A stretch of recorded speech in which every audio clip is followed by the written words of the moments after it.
I would never guess this is anything under 200 bucks. All right, let's take a look at today's board. This is the Krush'ed 65. Krush'ed 65, this one here is going to be an interesting little build today. It's from Nuxroskb, and we've done a board from them in the past. This one here is gonna come in a bunch of different colors, you know, standard 7-degree typing angle. I think that's kind of what I've been seeing on a lot of stuff. It also has that a 19mm front height, which is on the tail end of what I find really comfortable. So that's good to see. And it's gonna be about, depending on the version you get, I would say a little under 2 kilos for the entire build. I believe there's some different weights as well, but I can't remember what they're all called, so I haven't pulled up. Yeah, there's gonna be copper, brass, silver, black, chroma, and rainbow PVD, kind of like pulling Counter-Strike skins out of a keyboard. And there's gonna be a bunch of colors for the keyboard here too. Manufacturer, I believe, is gonna be the same people who did, I actually think the, I don't know how to pronounce it. The last board from the Gurin? I still can't pronounce it. And then price point should be a little bit lower. I don't know if they put the price point on this for all of them. Oh, they did, okay. Because they only gave me the one top end price point, but it's gonna be starting at 135 bucks. Starting at 135 and then top end is 175. So this is gonna be a decently priced build, and we're gonna see how this looks. It does have some interesting finishes like raw aluminum. We'll see how that's gonna look. And I think they did send me polycarbonate today. Kezawa has been pretty good for manufacturing. I haven't seen any major issues from them. All right, we got some different plates. We got an aluminum plate, and I guess we got 2 aluminum plates. I don't know why they sent this 2. We have a hot swap PCB. There is a small problem with this PCB, by the way. They told me that, I believe it's a plate thing. Right now, the only thing that works with O-ring is 6.25. Got a daughter board. Oh, that's cute. And they even sent an artisan. So I think they also do artisan keycaps too. Some resin. We got some feet, some screws, and our O-ring, because this is O-ring and top mount. So this is a dual mount keyboard. So not bad. Now, I don't know what weight they sent me. I just know they told me the polycarbonate one. Oh, this is the stainless one. I don't know if is this polished? I guess we'll see. Let's take it out of the bag. Oh, this is nice. The polycarb seems okay. I can't tell if this is just the machining of the weight. It looks like the machining of the weight is causing some like streaks to kind of appear. This is cool.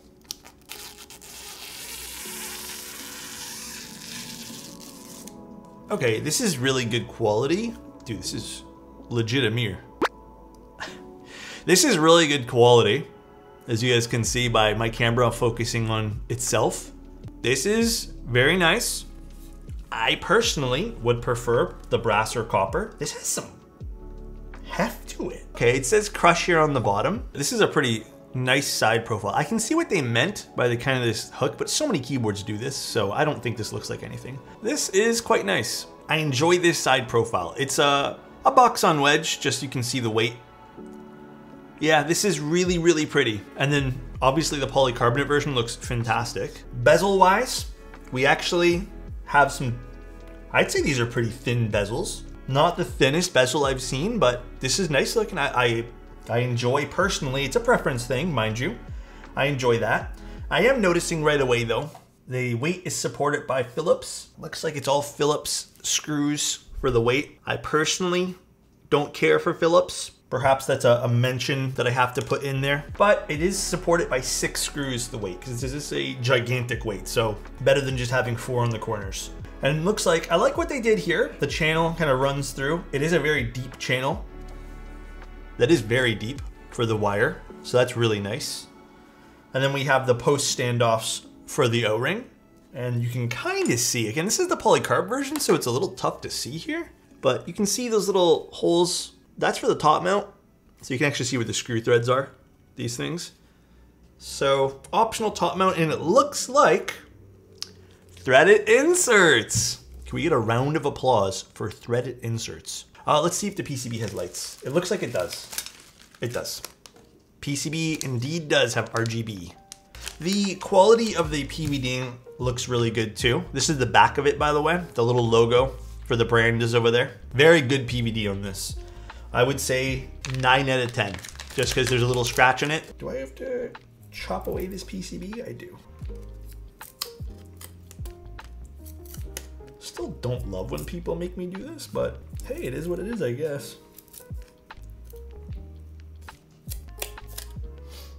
As you guys can see, these sockets are ones that I like because these sockets don't have that extra metal bit on the top. I don't know what sockets these are. I can't really read it. I don't know. I have to double check. I have to like look this under a magnifying glass. Here, let's see if you guys can read this. What did I say?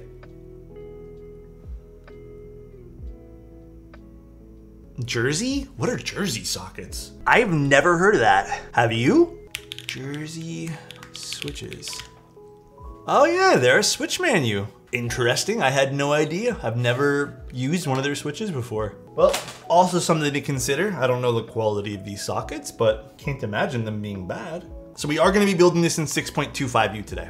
Also, another key thing with this too that I'm gonna mention when we get there is this is apparently good for both screw-in and clip-in stabs. So this is available for CN and VN markets right now, but they said they're gonna open up the group buy here after it's run and shipped in China, like those markets. So roughly 2 months-ish, but either way, this should be a fun one to take a look at. Actually, this is gonna be a neat little project because I think a lot of people kind of like this premium, again, it looks great with this big weight. I don't even mind the crush here on the bottom. I don't think that's like an awful thing to have, but all right, let's get some stabs and let's start doing this. Ooh, it's a nice 1.6 mil PCB as well. All right, let's start popping in our PCB stuff. All right, we got a nice little aluminum plate. So, okay, they have good screws in the bottom of this keyboard, but the internal weights, which we're gonna have to take out here in a second, have Phillips. I would like to see that changed on the internal for sure, but I am glad they're using Phillips. Phillips is important here. Or not Phillips rather, but threaded inserts. I don't know what I'm talking about. Phillips I do not like in keyboards. I think it's a rather cheap screw. I don't mind if it's like an accent piece that you're gonna only ever screw in once, but like if you're already doing one screw with, you know, a nicer screw bit, then why not just do all of them? All right, let's unscrew this. Oh yeah, the inside of this weight. Okay, this is something I am gonna mention here. I don't know if this is just a prototype thing. This is quite bad on the inside. It just has a lot of like blemishes. This is clearly visible through the polycarbonate. I know this is the inside. I also know that you're probably never gonna see this. However, I still would like to see this cleaned up. I don't hate it, because again, it is on the inside, but I still think that like whatever this is over here and all these little scuffs and scratches, definitely cleaned up because they did such a good job with the PVDing on the outside that, again, I think it's a minor point of criticism, minor. The more I think about it now, the more minor it is because not everyone will get the polycarbonate version. And there is some machining streaks. I don't know if you guys can really see. I think I might have to like actually, I don't know, can I show you guys from this side? There's some machining streaks on the polycarb on the internal. On the outside though, again, flawless. On the base internal over here, yeah, not as flawless. But you know what's funny? It's just where the weight is. Where the weight sits is where the polycarbonate doesn't have like the best polish to it, I guess, if you want to call it that. Everywhere else is amazing. So you won't see where the machining marks are. So perhaps some minor criticism. Again, I know the price of the board's rather cheaper. Clean up the inside of the weight, clean up, you know, the polycarbonate where the weight sits too.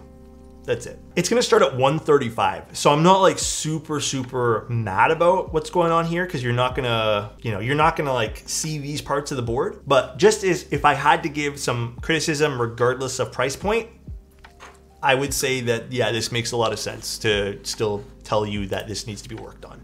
Other than that, it's a pretty fair price for the, I mean, it's a pretty good price for this keyboard. Yeah, let me double check all the pricing. $149 for copper and brass. If you want the standard aluminum weight, it's $135. And if you want the stainless steel stuff, it's $175. And that's with a PCB. Really crushed it on the pricing. They did crush it on the pricing for sure. Let's put in our little daughter board here. What are your opinions on ball catch mechanisms? I think they're lovely. However, they're great. Okay, I think ball catch systems are fantastic for people who are really into modding their keyboard. I think they're fantastic for people who are like just getting into the hobby. I have to say though, I am a big person on, I'm big on visible screws. I like that kind of look of visible hardware, you know? Like, I think it looks great. So it's fantastic. Now to decide on some keycaps. The best RGB I've seen is on the Stellar 65.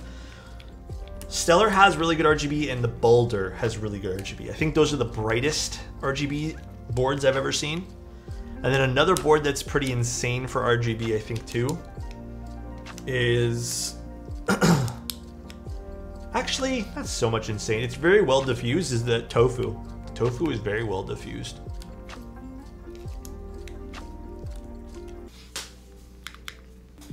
Let's see, let's see. Let's turn the lights on this PCB. Oh, I might, oh. Okay, it's nice and bright.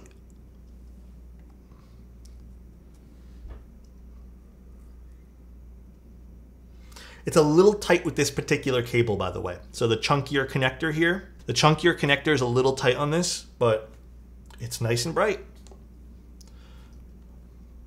Yeah, okay. It does diffuse nice. We'll turn the lights off too. No, that's a very good diffusion. That's very, very nice. So if you end up going with the polycarbonate version for this board, the diffusion is pretty nice. The diffusion rather, not the fusion. Okay, that's impressive. Because I have seen boards where it's like hot spots, you know? I think we did a few boards where like the hot spots were pretty bad. All right, I guess, now that we've taken a look at the RGB, shall we see what this sounds like? So this is in the O-ring config, and if this sounds bad, oh, I think I forgot to put a screw back in the weight. It's okay, I'll put that later. If this sounds bad, we'll go top mount, but let's see what these sound like. So we're using Obscura switches. I also hand lubed them, and then we're using an aluminum plate in the O-ring config on the Krush'ed 65. I mean,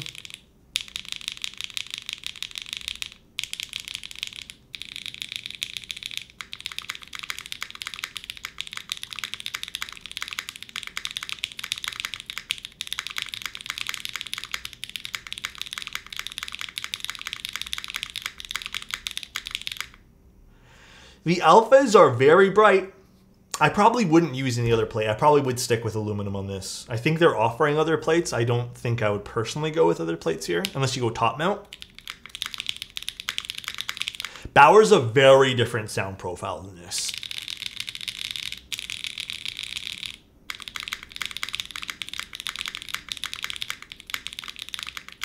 Dude, this has really nice alphas. A good backspace as well.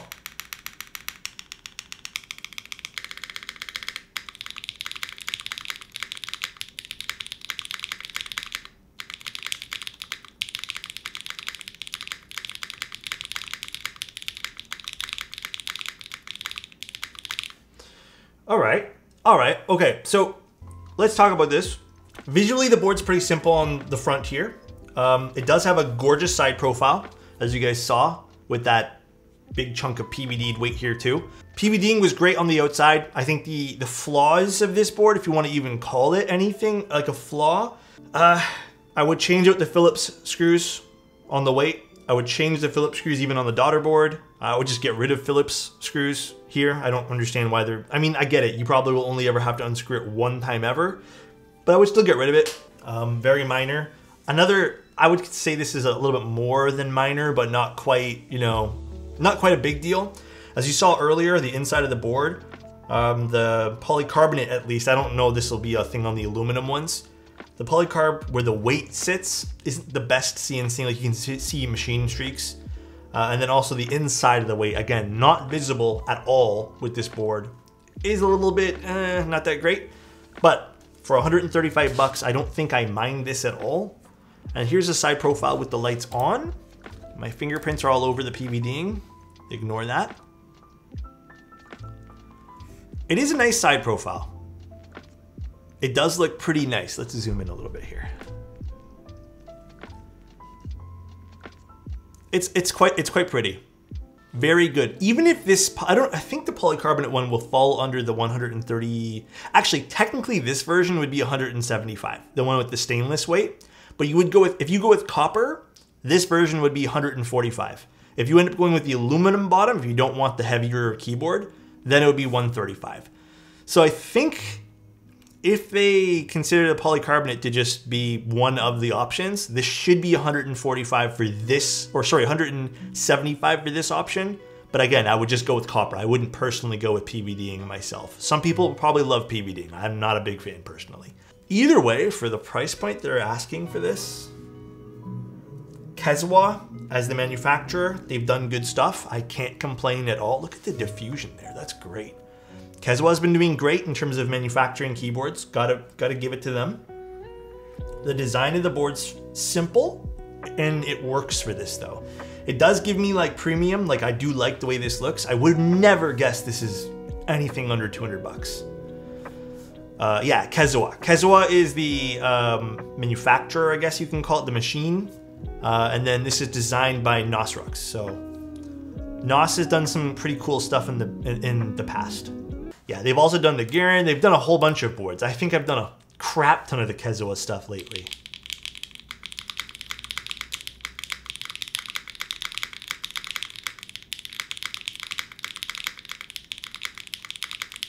I can't really argue. This sounds great.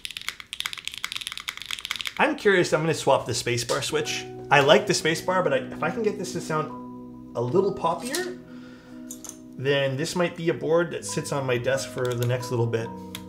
Yeah, the aluminum version would be interesting. The aluminum version are probably much brighter than this.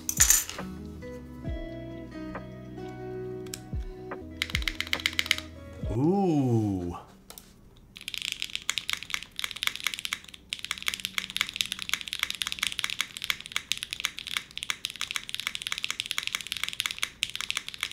Okay.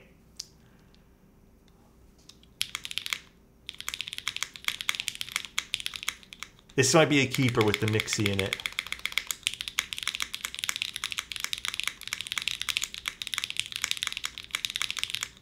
All right, I'm very happy with this. If this was more expensive, I think this would be kind of, you know, I'd be like, there's a lot of options that you can get, like something like this. Maybe not in the polycarbonate version, but the fact that this comes in cheaper than the Tofu. Tofu's still a solid choice, different visual aesthetic totally. Even if you ball out and get the PVD version, this is still 175 bucks. If you don't ball out and just want copper, which I think copper would look better anyways, $145 plus shipping. I already know YouTube is gonna hate me when I don't mention shipping. Plus shipping. This ain't bad. I think this is solid. This is a win in my book. All right, guys, that was pretty much the stream. Love you guys. I'll see you guys tomorrow, and bye, everybody. Thank you guys for being here, and see you guys in Discord. See ya.